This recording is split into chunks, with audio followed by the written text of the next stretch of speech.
శ్రీ కనకదుర్గ జ్యోతిష్యాలయం. గురువుగారి phone number 9110781821. విద్య, ఉద్యోగం, ఆర్థిక, కుటుంబ సమస్యలు, ప్రేమ, పెళ్లి సమస్యలు, వ్యాపార సమస్యలు, స్త్రీ పురుష వశీకరణ ప్రత్యేకంగా చేయబడును. మరియు ఏ ఇతర సమస్యలకైనా శక్తి పూజలు చేసి పరిష్కారం చూపబడును.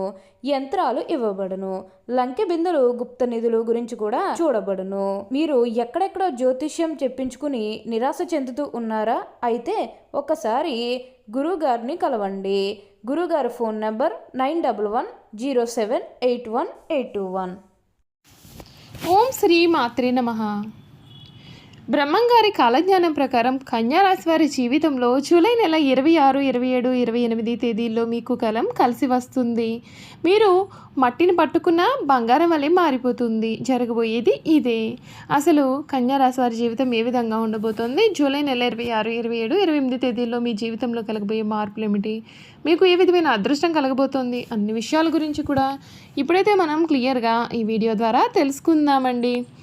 అంతకన్నా ముందుగా మీలో ఎవరైనా కొత్తగా కనుక మన ఛానల్ని చూస్తున్నట్లయితే తప్పకుండా వీడియోని లైక్ చేయండి. తప్పకుండా మన ఛానల్ని సబ్స్క్రైబ్ చేసుకోవడం మర్చిపోకండి. సబ్స్క్రైబ్ చేసుకోవడంతో పాటుగా పక్కనే ఉన్న బెల్ ఐకాన్లో ఆల్ని ట్యాప్ చేయండి. ఈ విధంగా చేయడం ద్వారా మేము పెట్టే ప్రతి వీడియో కూడా మీకు నోటిఫికేషన్ రూపంలో కనిపిస్తుంది. మీరు మిస్ కాకుండా మన వీడియోని చూడగలుగుతారు.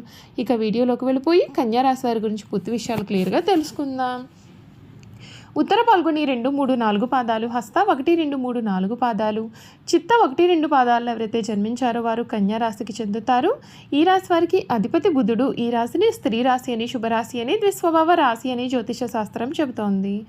ఈ రాశి వారు ఎక్కువగా పొడవుగా కాకుండా పొట్టిగా కాకుండా మధ్యస్థమైన శరీరాన్ని కలవారుగా ఉంటారు. వీరికి పొడవైన ముక్కు, విశాలమైన నుదురు ఉంటాయి. వీరు వెడల్పైనటువంటి భుజాలు కలవారుగా ఉంటారు. ఈ రాశి వారు ఎప్పుడు కూడా మృదుమధురంగా మాట్లాడుతూ ఉంటారు. ఈ కన్యా రాశిలో జన్మించినటువంటి వారు ఈ సమయంలో శుభకాలం కనిపిస్తుంది. ఏ పని చేసినా ఫలితం మీకు అనుకూలంగా ఉంటుంది. ఒక శుభవార్త మీకు చాలా మానసిక ప్రశాంతతను కూడా కలిగిస్తుంది. ఒక వ్యవహారంలో మీ పనితీరును అధికారులు కూడా మెచ్చుకుంటారు. బంధువులతో అనుకూలత అనేది ఉంటుంది. హనుమాన్ చాలీసా చదవడం వలన మీకు మంచి ఫలితాలు కూడా మీరు పొందే అవకాశాలు ఉంటాయి. వృత్తి, ఉద్యోగ, వ్యాపారాలలో మీకు మంచి జరుగుతుంది. ఆశించిన ఫలితాలు కూడా ఉంటాయి. ఉద్యోగంలో ఉన్నత స్థాయి, అధికారుల నుండి లాభాలు, ప్రయత్నాలలో పురోగతి కూడా కనిపిస్తుంది. వ్యాపారంలో ఉత్తమ ఫలితాలు అయితే ఉంటాయండి. మీ నిర్ణయాలు విజయ మార్గాన్ని చూపిస్తాయి. ధనయోగం మీకు అనుకూలంగా ఉంటుంది. ఆదాయ వనరులు కూడా పెరుగుతాయి. గృహ వాహనాది యోగాలు సహకరిస్తాయి. వివాదరహితంగా శాంతంగా మాట్లాడండి. శ్రీ మహాలక్ష్మి ధ్యానం మీకు శుభప్రదమైన ఫలితాలు, మార్పులు అందిస్తుందని చెప్పడంలో కూడా సందేహం లేదు. ఈ కన్యా రాశి వారికి సమయం మీరు కోరుకున్నది జీవితం మీకు లభిస్తుంది. అన్ని విధాలుగా కూడా మీకు అనుకూలత అనేది అధికంగానే కనిపిస్తోంది. ఈ రాశిలో జన్మించినటువంటి వారికి ఆర్థిక మరియు కెరియర్ మరియు వ్యక్తిగత జీవితంలో ఒక మైలురాయిలాగా నిలిచిపోయే సమయం ఇది. అద్భుతమైన మాసం మీకు ఇది అని చెప్పడంలో సందేహం లేదు. మీ 10వ అంటే వృత్తి మరియు 11వ అంటే లాభస్థానాలు అత్యంత శక్తివంతమైనటువంటి గ్రహాలతో నిండి ఉండడం చేత మీరు ఊహించని విజయాలను మరియు గౌరవాన్ని అందుకుంటారు. మీ దీర్ఘకాలిక కోరికలు నెరవేరే సమయం ఇది. గ్రహాలన్నీ మీకు చక్కటి అనుకూలంగా ఉన్నందున ఈ సమయం మీరు పూర్తిగా సద్వినియోగం చేసుకోవడం మేలు. వృత్తిపరంగా ఇది మీకు ఒక సువర్ణ అవకాశం అనే చెప్పాలి. మీ పదవింట్లో దేవగురు బృహస్పతి ఉండడం వలన మీకు హంసయోగం ఏర్పడుతుంది. మీకు కార్యాలయంలో అపారమైనటువంటి గౌరవం దక్కుతుంది. ఉన్నత పదవులు లభిస్తాయి. మీ మాటకు విలువ పెరుగుతుంది. దానికి తోడుగా ఈ రాశి వారికి జూలై 26న మీ భాగ్యాధిపతి అయిన శుక్రుడు కూడా పదవింట్లోకి ప్రవేశించడం వలన మీకు మాళవ్య యోగం వలన మీ ప్రశంసలు, ప్రమోషన్లు కూడా ఖాయమవుతాయి. మీ రాశి అధిపతి మరియు వృత్తికి అధిపతి అయినటువంటి బుధుడు లాభస్థానంలో ఉండడం చేత మీ యొక్క ప్రతి ప్రయత్నము కూడా చాలా లాభదాయకంగా మారుతుంది. ఇది మిమ్మల్ని మీరు నిరూపించుకోవడానికి ఒక సరైన సమయంగా చెప్పాలి. ఆర్థిక పరంగా కూడా మీకు ఈ మాసం చాలా లాభదాయకంగా ఉంటుంది. మీ యొక్క 11వ అంటే లాభస్థానంలో మీ రాశి అధిపతి బుధుడు మరియు సూర్యుడు ఉండడం చేత ఆదాయం అనేక మార్గాల నుండి వస్తూ ఉంటుంది. జీతాల పెంపు, వ్యాపార లాభాలు మరియు పాత పెట్టుబడుల నుండి మంచి రాబడి చేస్తారు. మీ 10వ ఇంట్లో ఉన్న గురువు, శుక్రుల దృష్టి 4వ ఇంటిపైన అంటే ఆస్తిపైన ఉండడం చేత కొత్త ఇల్లు, వాహనము లేదా ఇతర స్థిరాస్తులను కొనుగోలు చేయడానికి కూడా ఇది అత్యంత అనుకూలమైన సమయము. ఆర్థిక పరంగా మీరు చాలా బలంగా కూడా ఉంటారు. మీ కుటుంబ జీవితం కూడా చాలా సంతోషంగాను మరియు సామరస్యంగాను కనిపిస్తుంది.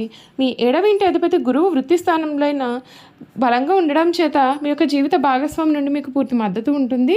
వారి సలహాలు మీ కెరియర్ పురోగతికి సహాయం చేస్తాయి. అయితే 7వ ఇంట్లో శని ఉండడం చేత మీ యొక్క భాగస్వామితో సంబంధంలో కొంత గంభీరత లేదా బాధ్యతలు కూడా పెరిగే అవకాశం ఉంటుంది. ఒకరికొకరు సమయం కేటాయించడం ముఖ్యం. వివాహం కోసం ఎదురు చూస్తూ ఉన్న వారికి మంచి సంబంధం కూడా కుదురుతుంది. పాత స్నేహితులను కలుసుకొని చాలా ఆనందంగా మీరు జీవితాన్ని గడుపుతారు. ఆరోగ్యపరంగా ఈ సమయం చాలా బాగుంటుంది. మీ యొక్క రోగస్థానంలో రాహు ఉండడం చేత శత్రువులతో పాటు రోగాలు కూడా మీ దరి చేరవు. మీరు చాలా చురుకుగా, ఉత్సాహవంతంగా ఉంటారు. ఏవైనా సరే దీర్ఘకాలిక అనారోగ్యాలు ఉన్నప్పటికీ అవి ఈ సమయంలో అదుపులో ఉంటాయి మరియు వాటి నుండి మీరు త్వరగా కోలుకుంటారు. అయితే 12వ ఇంట్లో కేతు ఉండడం చేత కొన్నిసార్లు మానసిక ఒత్తిడి, నిద్రలేమి వంటివి మిమ్మల్ని ఇబ్బందులు పెట్టవచ్చు. ధ్యానం మరియు సరైన విశ్రాంతి తీసుకోవడం ద్వారా కూడా మీరు వాటిని అధిగమించే అవకాశాలు అయితే ఉంటాయండి. ఈ రాశి వారికి వ్యాపారస్తులకు ఇది చాలా లాభాల పంట పండించే మాసం అని చెప్పాలి. అమ్మకాలు మరియు లాభాలు కూడా గణనీయంగా పెరుగుతాయి. మీ 7వ ఇంటికి అధిపతి గురువు బలంగా ఉండడం చేత భాగస్వామ్య వ్యాపారాలు చాలా లాభిస్తాయి. కొత్త వెంచర్లను ప్రారంభించడానికి, వ్యాపారాన్ని విస్తరించడానికి లేదా కొత్త ఒప్పందాలు కుదుర్చుకోవడానికి కూడా ఇది అత్యంత అనుకూలమైనటువంటి సమయము అని చెప్పాలి. మీ యొక్క వ్యాపారానికి సమాజంలో మంచి పేరు, గుర్తింపు లభిస్తాయి. ఆర్థికంగా మీరు ఎంతో బలపడుతూ ఉంటారు. విద్యార్థులకి ఈ సమయం చాలా విజయవంతంగా కూడా ఉంటుందని చెప్పడంలో సందేహం లేదండి. చూశారు కదండి, కన్యా రాశి వారి గురించి తెలుసుకున్నారు కదా. ఇక వీరి గుణగణాలు కూడా ఏ విధంగా ఉండబోతున్నాయి ఇప్పుడైతే మనం క్లియర్గా ఈ వీడియో ద్వారా తెలుసుకుందాం. కన్యా రాశిలో జన్మించిన స్త్రీలు చాలా తేలిగ్గా కన్నీళ్లు పెట్టుకుంటారు. చాలా మృదువైన మనసు వీరు కలిగి ఉంటారు. ఆవేశానికి, ఉక్రోషానికి వీరు లోనవుతారు. ఈ రాశి వారికి ధైర్యం కొంచెం తక్కువనే చెప్పాలి. ఆహారం మీద వీరికి చాలా ఆసక్తి ఉంటుంది.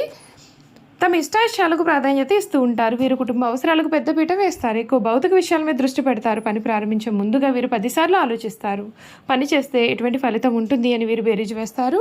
ఆ విధంగా వీరు అన్ని విధాలుగా కూడా ఆలోచించిన తర్వాత పనిని ప్రారంభిస్తారు. ఒక్కొక్కసారి పని ప్రారంభిస్తే అది పూర్తి చేసేంత వరకు కూడా వీరు విడిచిపెట్టారు. అద్భుతమైన ఫలితాలు చూస్తారు. ఏ పనైనా అప్పగిస్తే దానిని వీరు సహనంతో వ్యవహరిస్తారు. ఒక కన్య చేతిలో దీపము, ఇంకొక కన్య చేతిలో ధాన్యపు కంకె ధరించి పడవెక్కి నదిలో ప్రయాణం చేయుచున్న చిహ్నం ఈ రాశికి సంబంధించిన చిహ్నంగా శాస్త్రాల్లో కీర్తించబడి ఉంది. ఈ రాశి వారికి వాత్సల్యము, అభిమానము, బంధు ప్రేమ, తమ బాధలను ఇతరులు గుర్తింపు వల్లనే కోరిక అనే స్వభావం కలిగి ఉంటారు. ఈ రాశి వారు చాలా సున్నితమైన మనస్తత్వాన్ని కలవారుగా ఉంటారు. పరిస్థితులు అనుకూలించినట్లయితే వీరి జీవితంలో చక్కగా రాణించి 10 మందికి సహాయపడతారు. అయితే ఇతరులు కలిసి రానప్పుడు నిరుత్సాహపడుట, కార్యరంగం నుండి విరమించుట, చిక్కులు కలుగుతాయని భయము కూడా ఈ రాశి వారిలో అధికంగా ఉంటుంది. పెద్ద పెద్ద కార్యక్రమములందు కూడా వీరు స్వయంగా ప్రారంభిస్తారు. ఒకవేళ ఇతరులు ఆరంభిస్తే వారికి సలహాలు ఇచ్చి సన్మార్గంలో వెళ్ళడానికి తోడ్పడతారు. వీరి గొప్పతనం గుర్తించి వారు వీరికి తారసపడినప్పుడు వీరికి ధైర్యము, బలము వస్తాయి. అయితే ఈ రాశి వారికి తగినంత తెలివితేటలు, ప్రజ్ఞ ఉన్నప్పటికీ తగినంత ఆత్మవిశ్వాసం అయితే వీరిలో ఉండదు. ఈ రాశి వారికి నడి వయసులో ఉన్నప్పుడు అతిగా ఆలోచించుట, మిత్రుల గురించి చెడుగా తలచుట, వారిపైన వారి జారిపరుట అనే లక్షణాలు కలిగి వీరు ఉంటారు. జనసమధ్యం, ఉన్న చోబిడియము, పెద్దవారిని స్వయంగా కలుసుకొనుటకు సిగ్గు, ఉన్న పరిస్థితిని చెప్పుటకు వీరు ఎక్కువగా సంకోచపడతారు.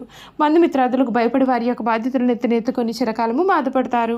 కన్యా రాశి వారు తప్పులు చేసినా దానిని కప్పిపుచ్చేందుకు ప్రయత్నాలు చేసి చిక్కులో పడతారు. వీరు ఎవరినైతే అభిమానించి వారి తప్పును కూడా మన్నిస్తారో వారే వీరికి ద్రోహం చేస్తారు. చేయి చాపని చోటల్లా కూడా వీరికి రుణం దొరుకుతుంది. ఈ విధంగా రుణం తీసుకుని చాలా ఇబ్బందులు పాలవుతారు. ఈ రాశి వారు ఎక్కువగా వడ్డీ వ్యాపారాలు కూడా చేస్తూ ఉంటారు. చూసారు కదా, కన్యా రాశి వారి గురించి అయితే తెలుసుకున్నారు కదండి. ఈ వీడియో కనుక మీకు నచ్చినట్లయితే తప్పకుండా వీడియోని లైక్ చేయండి. తప్పకుండా మన ఛానల్ని సబ్స్క్రైబ్ చేసుకోవడం మర్చిపోకండి. సబ్స్క్రైబ్ చేసుకోవడంతో పాటుగా పక్కనే ఉన్న బెల్ ఐకాన్లో ఆన్లీ ట్యాప్ చేయండి. ఈ విధంగా చేయడం ద్వారా మేము పెట్టే ప్రతి వీడియో కూడా మీకు నోటిఫికేషన్ రూపంలో కనిపిస్తుంది. మీరు మిస్ కాకుండా మన వీడియోని చూడగలుగుతారు. Thank you for watching.